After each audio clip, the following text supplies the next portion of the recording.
दोस्तों, हमने अभी आपके सामने बात की कि हम मुख्तलिफ मौज़ूआत पे खुशियों के राज के तहत बात करेंगे।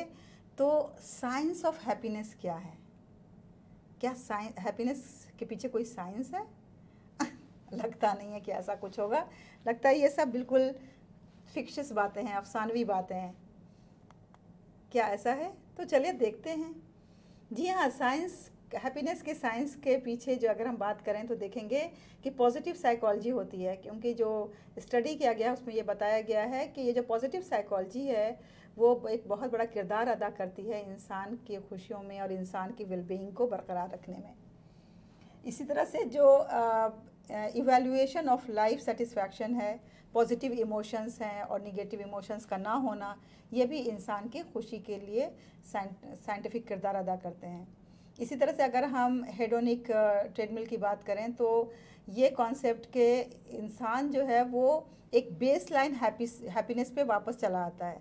चाहे कुछ भी उसकी ज़िंदगी में हो, वाक़या किसी भी तरह से घटना घटी हो, कुछ भी उसकी ज़िंदगी में हुआ हो, लेकिन जो एक बेस लाइन की हैप्पीनेस है उसे वो बरकरार रखने की कोशिश करता है, फिर वहाँ तक वो वापस चला आता है।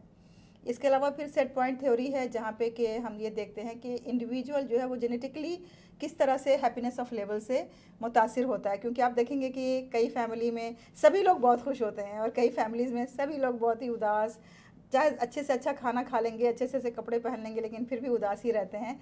तो ये जेनेटिकली भी इसका कहीं ना कहीं असर पड़ता है। इसी तरह से हम ये भी देखेंगे कि बहुत से इन्फ्लुएंसेस हैं, जैसे सोशल है, रिलेशनशिप है, इनकम है, हेल्थ है, जेनेटिक्स है, पर्सनालिटी ट्रेट्स हैं, ये सब भी इंसान की हैप्पीनेस पे असरअंदाज होते हैं। माइंडफुलनेस का बहुत गहरा ताल्लुक है हैप्पीनेस से, क्योंकि अगर हम माइंडफुलनेस को प्रैक्टिस करते हैं, एक्सरसाइजेस करते हैं, योगा करते हैं, अपने लिए टाइम बिताते हैं, नेचर की गोद में जाके रहते हैं, तो ये तमाम चीज़ें हमारी खुशियों को बढ़ाने में बहुत अहम किरदार अदा करती हैं। इसके अलावा अगर हम ग्रेटिट्यूड का एटीट्यूड रखते हैं, अगर हम अपनी जितनी भी चीज़ें हमारे पास हैं जो अल्लाह ने हमें दी हैं, खुदा की तरफ से वदीयत हुई हैं, उन तमाम चीज़ों पर अगर हम शुक्र अदा करते हैं, तो ये जो ग्रेटिट्यूड है वो हमें हमारी खुशी में इजाफ़ा करता है। कोई भी है, चाहे हमारा पड़ोसी हो, चाहे हमारा रास्ता चलने में हमारा हमसफ़र बन जाए, या बस में हमारा हमसफ़र हो, ट्रेन में, हवाई जहाज़ में, या अपने क्लास में हमारे साथ बैठने वाला हमसफ़र हो, कोई भी हो, अगर हम उसके साथ उसके लिए ग्रेटिट्यूड शो करते हैं, और जितने भी वर्कर्स हैं हमारे, जो हमारी ज़िंदगी को खुशगवार बनाते हैं, जो हमारे लिए आसानियाँ पैदा करते हैं, अगर हम उनके लिए ग्रेटिट्यूड शो करें तो यकीनन उससे हमारी खुशी में इजाफ़ा होता है। फिर जो हमारे सोशल कनेक्शंस हैं, अगर हमारे रिलेशनशिप स्ट्रॉन्ग है अपनी फैमिली के साथ, अपने दोस्तों के साथ, अपनी कम्युनिटी मेंबर्स के साथ, तो हम बहुत ज़्यादा खुश रहते हैं। लेकिन अगर किसी के साथ भी ताल्लुक़ में थोड़ा सा भी दरार आ जाए, थोड़ी सी बदमज़गी हो जाए, कुछ थोड़ी सी परेशानी हो जाए, तो हम देखते हैं कि हमारे ज़िंदगी में वो बदमज़गी किस तरह से हमारी खुशियों को किरकिरा कर देती है। बिल्कुल ऐसा लगता है जैसे कुछ भी अच्छा ना लग रहा हो।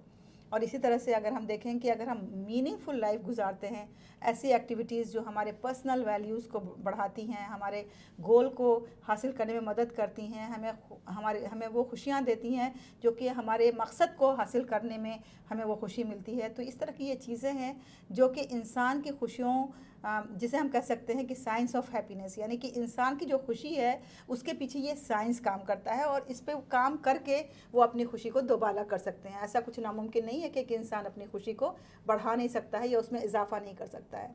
तो ये जो मुख्तसर सी बातें मैंने आपके सामने बताई हैं, आप इसके बारे में तफसील से मालूम कर सकते हैं, तफसील से इनके बारे में आप जानकारी हासिल कीजिए और कोशिश कीजिए कि हमेशा खुश रहें। और खुशी की वजह से इंसान जितना काम कर सकता है, जितना तरक्की कर सकता है, जितना परफॉर्म कर सकता है, एक उदास इंसान कभी नहीं कर सकता है। ये तो सबसे पहले आपको जानना है।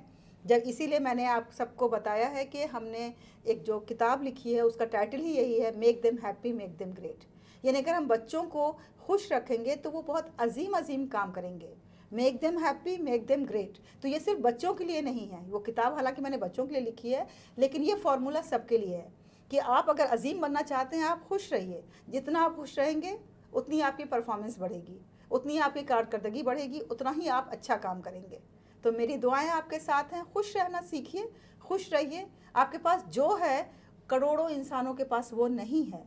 आप उनको देखिए जिनके पास कम है, उनको ना देखें जिनके पास आपसे ज़्यादा है, वरना तो आप हमेशा दुखी ही रहेंगे।